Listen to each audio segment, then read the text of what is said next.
2024 ലോക്സഭാ തെരഞ്ഞെടുപ്പിന് ശേഷം ഉത്തർപ്രദേശിലെ രാഷ്ട്രീയ അനിശ്ചിതത്വം രൂക്ഷമായിരിക്കുകയാണ്.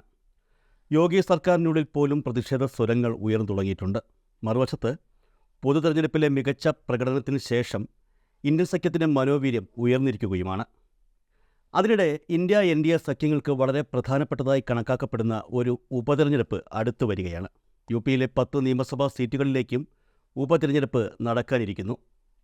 ഉപതെരഞ്ഞെടുപ്പ് നടക്കാനിരിക്കുന്ന 10 സീറ്റുകളിൽ 2022 നിയമസഭാ തെരഞ്ഞെടുപ്പിൽ 5 സീറ്റുകൾ സമാജ്വാദി പാർട്ടിയും 3 സീറ്റുകൾ BJPയും ഓരോ സീറ്റ് വീതം രാഷ്ട്രീയ ലോക്ദളും നിഷാദ് പാർട്ടിയും നേടിയിരുന്നു. നിലവിൽ രാഷ്ട്രീയ ലോക്ദളും നിഷാദ് പാർട്ടിയും NDAയുടെ ഭാഗമാണ്. അങ്ങനെ നോക്കുകയാണെങ്കിൽ ആകെ 10 സീറ്റുകളിൽ 5 എണ്ണം SPയ്ക്കും 5 NDA സഖ്യത്തിനും ലഭിച്ചു എന്നുള്ളതാണ് ചുരുക്കം. ഈ 10 സീറ്റുകളിൽ കോൺഗ്രസിനും SPയ്ക്കും ഒരുമിച്ച് മത്സരിക്കാമെന്ന സ്ഥിതിവിശേഷമാണ് ഇപ്പോൾ ഉണ്ടായിരിക്കുന്നത്. ഉപതെരഞ്ഞെടുപ്പ് നടക്കാനിരിക്കുന്ന 10 സീറ്റുകളിൽ 3 കോൺഗ്രസ് സ്ഥാനാർത്ഥികളെ നിർത്തിയേക്കുമെന്നുള്ള വിവരങ്ങളാണ് ഇപ്പോൾ പുറത്തുവരുന്നത്. നടക്കാൻ പോകുന്ന ഈ ഉപതെരഞ്ഞെടുപ്പുകളിൽ ആർക്കാണ് മുൻതൂക്കം? ആർക്ക് മുൻതൂക്കമായാലും 2 മുന്നണികളും ഉറപ്പായും വിജയിക്കണമെന്ന് ആഗ്രഹിക്കുന്ന സീറ്റുകളാണ് ഇത് എന്ന് ആദ്യമേ പറയാം. പ്രത്യേകിച്ചും BJP നയിക്കുന്ന NDA മുന്നണി. ഈ ഉപതെരഞ്ഞെടുപ്പിലെ ഫലം പോലെ ഇരിക്കും മുഖ്യമന്ത്രി യോഗിയുടെ ഭാവി. ലോക്സഭാ തെരഞ്ഞെടുപ്പിൽ പ്രതീക്ഷിച്ചതിൻ്റെ അടുത്തുപോലും എത്താത്ത രീതിയിൽ തകർന്നടിഞ്ഞ BJPയുടെ ഉത്തർപ്രദേശിലെ പരാജയം യോഗിയുടെ മുകളിലാണ് ഇപ്പോൾ വന്നിരിക്കുന്നത്. യോഗിയുടെ ഏകാധിപത്യ നിലപാടുകളോട് പാർട്ടിക്കുള്ളിൽ കടുത്ത അമർഷമുണ്ടെന്നുള്ള സൂചനകളാണ് പുറത്തുവരുന്നത്. അതുകൊണ്ട് തന്നെ മുഖ്യമന്ത്രിയെ മാറ്റണമെന്ന ആവശ്യം പാർട്ടിക്കുള്ളിൽ ഉയർന്നു കഴിഞ്ഞു. ഉറപ്പായും ഈ ഉപതെരഞ്ഞെടുപ്പുകൾ UP മുഖ്യമന്ത്രി യോഗി ആദിത്യനാഥിൻ്റെ ഭാവി നിർണ്ണയിക്കുന്ന തെരഞ്ഞെടുപ്പുകൾ ആണ് എന്ന് പറയുന്നതിൽ ഒരു തെറ്റുമില്ല. ഉപതെരഞ്ഞെടുപ്പുകൾ നടക്കുന്ന ഈ സീറ്റുകളുടെ കാര്യമെടുത്താൽ മുൻതൂക്കം സമാജ്വാദി പാർട്ടിക്ക് തന്നെയാണ്. ഈ 10 സീറ്റുകളിൽ 3 SPയുടെ വളരെ ശക്തമായ സീറ്റുകളായി ഉറപ്പായും കണക്കുകൂട്ടാം. 2008 ഡീലിമിറ്റേഷൻ മുതൽ പാർട്ടി തുടർച്ചയായി വിജയിച്ചു വരികയാണിവിടെ. അതേസമയം 3-ൽ 2 തവണയും SP വിജയിച്ച 2 സീറ്റുകളുണ്ട്. 3 സീറ്റുകൾ BJPയുടെ ശക്തമായ സീറ്റുകളെന്നാണ് കണക്കുകൂട്ടുന്നത്. കഴിഞ്ഞ 3 തിരഞ്ഞെടുപ്പുകളിലും പാർട്ടി ഈ സീറ്റുകളിൽ ശക്തി പ്രകടിപ്പിച്ചിരുന്നു.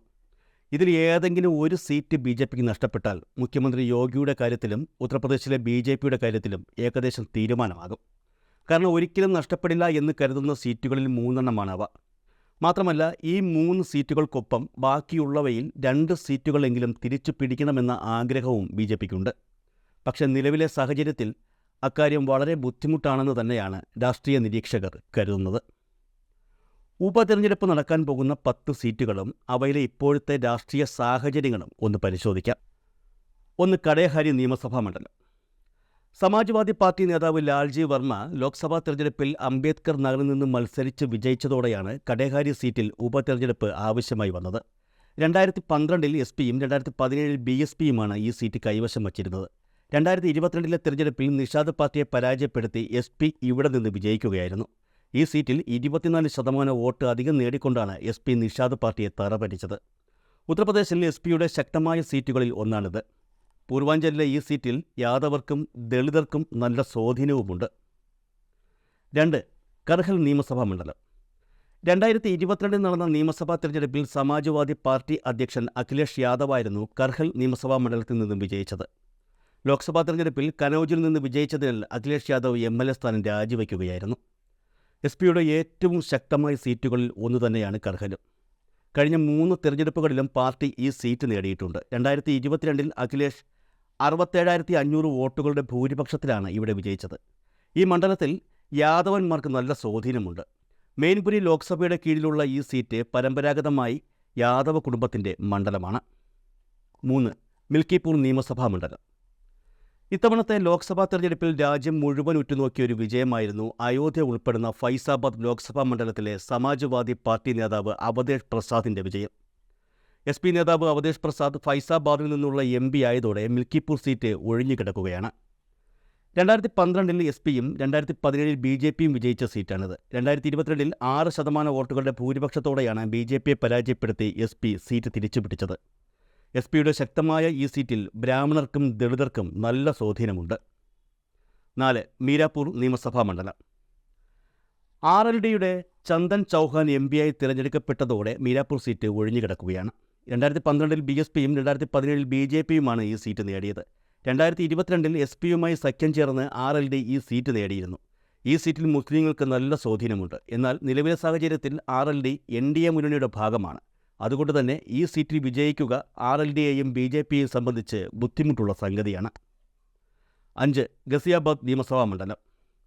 BJPയുടെ അതുൽ ഗാർഗ് ലോക്സഭാ തെരഞ്ഞെടുപ്പിൽ ഗസിയാബാദ് ലോക്സഭാ മണ്ഡലത്തിൽ നിന്ന് വിജയിച്ചതിനെ തുടർന്നാണ് ഈ സീറ്റ് ഒഴിഞ്ഞുകിടക്കുന്നത്. 2012-ൽ BSPയും 2017-ൽ BJPയുമാണ് ഈ സീറ്റ് നേടിയത്. 2022-ൽ 1 ലക്ഷത്തിലധികം വോട്ടിൻ്റെ ഭൂരിപക്ഷത്തിൽ BJP സീറ്റ് നിലനിർത്തി. BJPയുടെ ശക്തമായ സീറ്റാണിത്. ജാട്ടുകളുടെയും വൈശ്യരുടെയും നല്ല സ്വാധീനമുള്ള ഇവിടെ 2004-ൽ ഒരു തവണ മാത്രമാണ് SP വിജയിച്ചത്. 6. മജുവാൻ നിയമസഭാ മണ്ഡലം. 2012-ൽ BSPയും 2017-ൽ BJPയും കൈവശം വച്ചിരുന്ന സീറ്റാണ് മജുവാൻ. കഴിഞ്ഞ ലോക്സഭാ തെരഞ്ഞെടുപ്പിൽ വിജയിച്ചതിനെ തുടർന്ന് നിഷാദ് പാർട്ടിയുടെ വിനോദ് കുമാർ ബിന്ദ് രാജിവെച്ചതോടെ ഈ സീറ്റ് ഒഴിഞ്ഞുകിടക്കുകയാണ്. 2022-ൽ BJPയുടെ സഖ്യകക്ഷിയായ നിഷാദ് പാർട്ടി SPയെ പരാജയപ്പെടുത്തി ഈ സീറ്റിൽ വിജയിച്ചിരുന്നു. BJPയുടെ ശക്തമായ സീറ്റുകളിൽ ഒന്നാണിത്. ഈ സീറ്റിൽ യാദവ, മൗര്യ, നിഷാദ്, ദളിത്, ബ്രാഹ്മണർ എന്നിവരുടെ നല്ല സ്വാധീനവുമുണ്ട്. 7. നിസാമവും നിയമസഭാ മണ്ഡലം. സമാജ്വാദി പാർട്ടി MLA ഇർഫാൻ സോളങ്കി ശിക്ഷിക്കപ്പെട്ടതിനെ തുടർന്ന് ഈ സീറ്റ് ഒഴിഞ്ഞുകിടക്കുകയാണ്. കഴിഞ്ഞ 3 തെരഞ്ഞെടുപ്പുകളിലും SP തുടർച്ചയായി വിജയിച്ചതിനാൽ SPയുടെ വളരെ ശക്തമായ സീറ്റാണിത്. ഇവിടെ മുസ്ലിങ്ങൾക്കും ബ്രാഹ്മണർക്കും ദളിതർക്കും നല്ല സ്വാധീനവുമുണ്ട്. മാത്രമല്ല ഇർഫാൻ സോളങ്കിക്ക് അനുകൂലമായിട്ടുള്ളൊരു വികാരവും മണ്ഡലത്തിൽ ഇപ്പോഴേ രൂപപ്പെട്ടിട്ടുണ്ട്. ഇന്ത്യ സഖ്യം നേടുമെന്ന് പ്രതീക്ഷിക്കപ്പെടുന്ന സീറ്റുകളുടെ പ്രധാന പട്ടികയിൽ ഈ സീറ്റുമുണ്ട്. 8. ഖൈർ നിയമസഭാ മണ്ഡലം. ലോക്സഭാ തെരഞ്ഞെടുപ്പിൽ ഹത്രാസിൽ നിന്ന് മത്സരിച്ച് വിജയിച്ചതിന് പിന്നാലെ അലിഗഡിലെ ഖൈർ നിയമസഭാ സീറ്റിലെ MLA ആയ BJPയുടെ അനൂപ് സിംഗ് രാജിവച്ചിരുന്നു. 2012-ൽ RLDയും 2017-ൽ BJPയുമാണ് ഈ സീറ്റ് നേടിയത്. 2022-ൽ BSPയെ പരാജയപ്പെടുത്തി 30% വിജയത്തോടെ BJP സീറ്റ് നിലനിർത്തി. ഈ മണ്ഡലത്തിൽ പ്രധാനമായും ജാട്ടുകളുടെയും ബ്രാഹ്മണരുടെയും ദളിതുകളുടെയും മുസ്ലിങ്ങളുടെയും നല്ല സ്വാധീനം കാണാൻ കഴിയുന്നുണ്ട്. 9. ഫുൽപൂർ നിയമസഭാ മണ്ഡലം. ഫുൽപൂരിലെ MLA ആയിരുന്ന പ്രവീൺ പട്ടേൽ MPയായി തിരഞ്ഞെടുക്കപ്പെട്ടതിനെ തുടർന്ന് ഈ സീറ്റ് ഒഴിഞ്ഞുകിടക്കുകയായിരുന്നു. 2012-ൽ SPയും 2017-ൽ BJPയും വിജയിച്ച സീറ്റാണിത്. 2022-ൽ കടുത്ത മത്സരത്തിൽ SPയെ തോൽപ്പിച്ച് 1% വോട്ടിൻ്റെ ഭൂരിപക്ഷത്തോടെ BJP സീറ്റ് നിലനിർത്തി. യാദവർക്കും ദളിതർക്കും ഇവിടെ നല്ല സ്വാധീനമുണ്ട്. അതുകൊണ്ട് തന്നെ ഇത്തവണ ഈ സീറ്റ് തിരിച്ചുപിടിക്കാൻ കഴിയുമെന്നാണ് SP കരുതുന്നത്. 10. കുന്ദർക്കി നിയമസഭാ മണ്ഡലം. SP MLA സിയാഉർ റഹ്മാൻ ബുർഗ് സംഭാൽ ലോക്സഭാ സീറ്റിൽ നിന്ന് വിജയിച്ചതോടെയാണ് കുന്ദർക്കി നിയമസഭാ മണ്ഡലത്തിൽ ഉപതെരഞ്ഞെടുപ്പ് ആവശ്യമായി വന്നത്. 10% വോട്ടുകളുടെ ഭൂരിപക്ഷത്തോടെയാണ് സംഭാലിൽ നിന്ന് സിയാഉർ റഹ്മാൻ ഇത്തവണ വിജയിച്ചത്. കുന്ദർക്കി SPയുടെ ശക്തമായ സീറ്റുകളിൽ ഒന്നാണ്. 2012, 2017, 2022 വർഷങ്ങളിൽ SP ഇവിടെ വിജയിച്ചിരുന്നു. 2022-ൽ 16% വോട്ടിൻ്റെ ഭൂരിപക്ഷത്തിലാണ് സിയാഉർ റഹ്മാൻ BJPയെ പരാജയപ്പെടുത്തി SPക്ക് വേണ്ടി സീറ്റ് നിലനിർത്തിയത്.